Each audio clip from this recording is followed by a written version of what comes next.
Now let me quote you from ancient script. Here's what it says. If you cannot see, you perish. You die. We've all got to have a future to work for.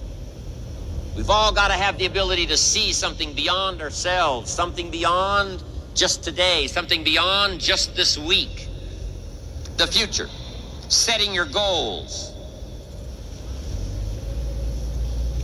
And a lot of people have asked me tips on how do you set goals. Let me just give you a simple little formula on setting goals.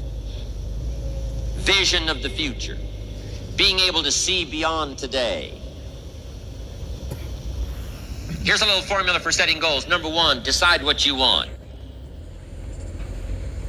Get together with your wife and decide, what do we want? Get together with your husband and decide, what do we want? Get together with the family. Make some decisions. What do we want? Where do we want to go? What do we want to do? What do we want to have? What do we want to share? Then some of this has got to be personal. What do I want?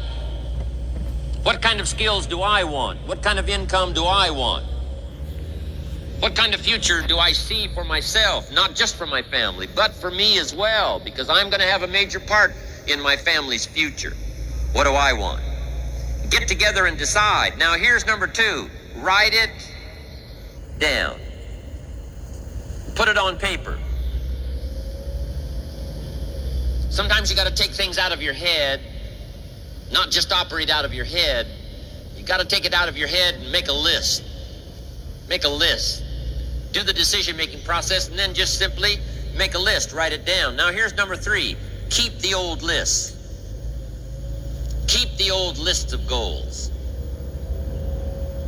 One of the greatest signs of personal development is looking back on those old lists of goals.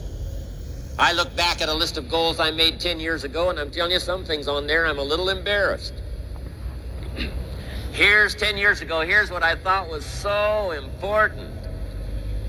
Now I'm telling you, it's not that important anymore. I've grown, I've changed, I've matured.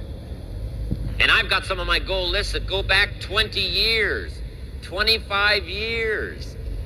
Some of those I won't even show anybody. Here's what I thought was so valuable. Now I understand so much better as my priorities have changed. Some of the things that used to be on the top of my list right now, I've learned they're not that important anymore.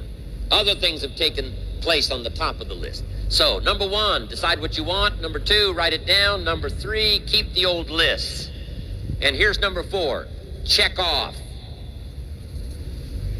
When you do get something that's on your goal list, check it off. The first time I came to Spain many years ago, I happened to have my journal with me that had the list of goals in it. One of them was to someday go to Spain. And I had that journal with me, and when the wheels touched the runway in Madrid, I got out that list and I checked it off.